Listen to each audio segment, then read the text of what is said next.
But that definition feels too clean, too sterile. It doesn't capture the chaos, the fear, the immense human cost.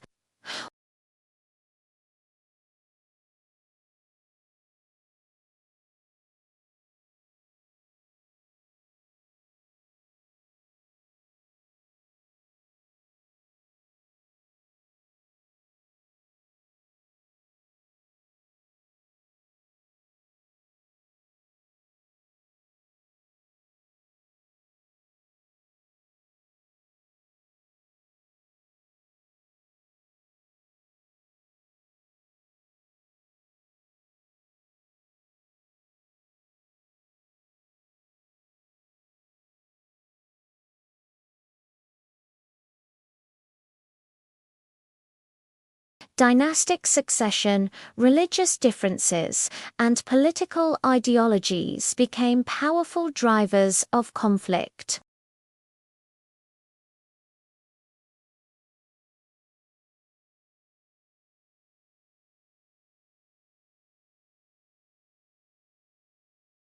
But why does it persist?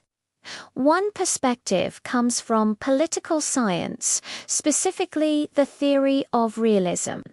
Realists argue that the international system is anarchic, meaning there's no overarching global authority to keep countries in line. In this environment, states act in their own self-interest, and the primary interest is survival. They build up military power to protect themselves and deter others.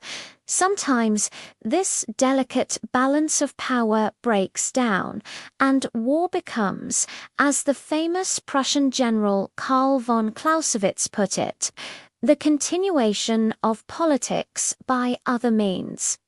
It's seen as a tool, a last resort to achieve political goals that diplomacy has failed to secure.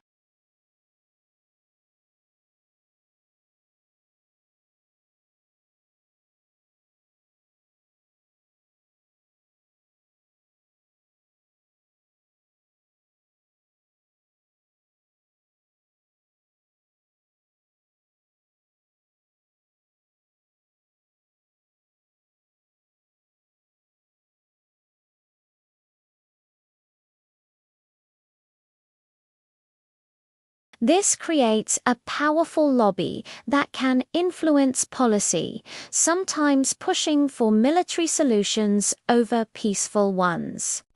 The race for strategic resources, like oil, has also been a major factor in modern conflicts, adding a layer of economic calculation to the decision to go to war.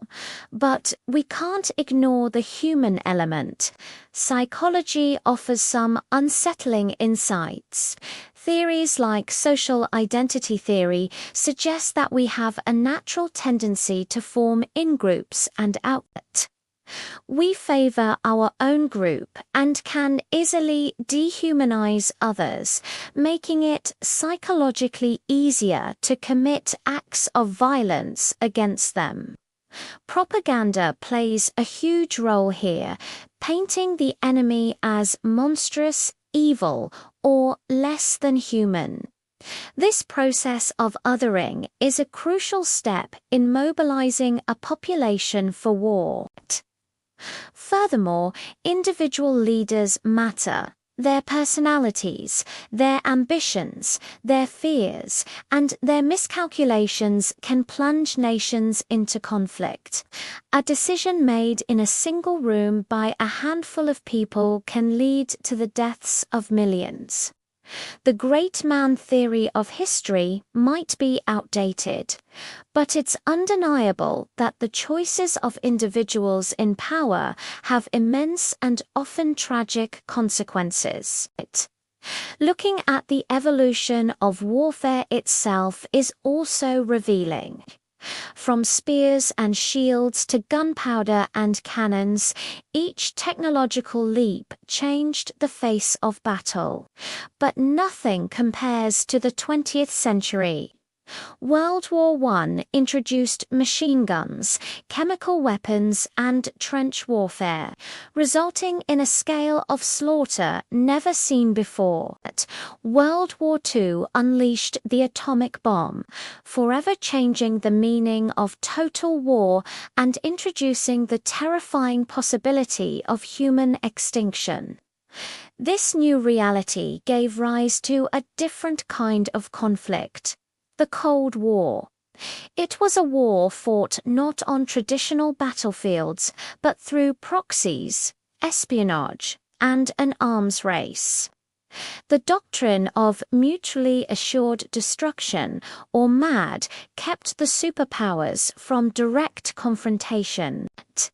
The idea that a nuclear war would destroy both sides created a tense, fragile peace, a long peace as some historians call it, but one lived under a constant nuclear shadow. In the post-Cold War era, the nature of conflict has shifted again. We see fewer large-scale wars between nations and more civil wars, insurgencies, and conflicts involving non-state actors like terrorist groups.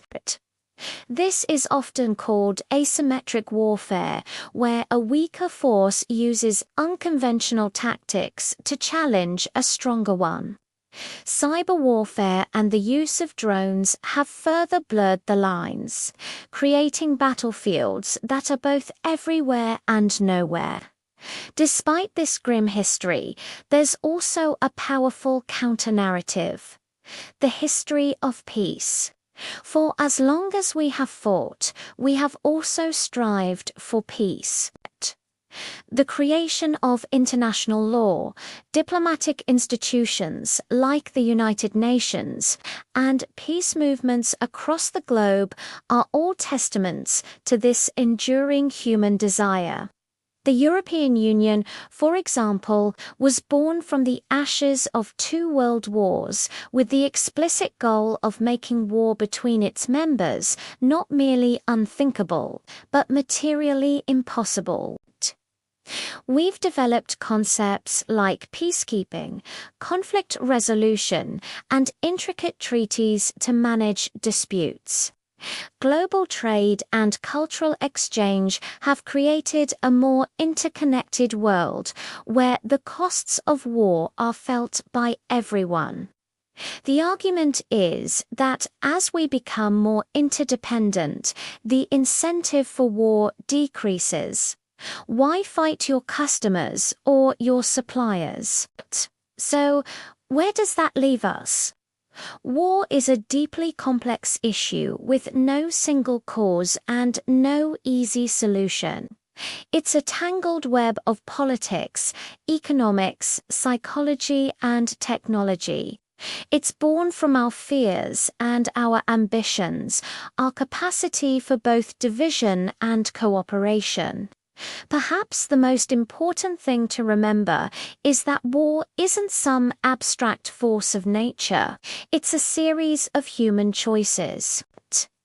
It starts with an idea, a grievance, a decision, and if it's made by humans, it can also be unmade by humans.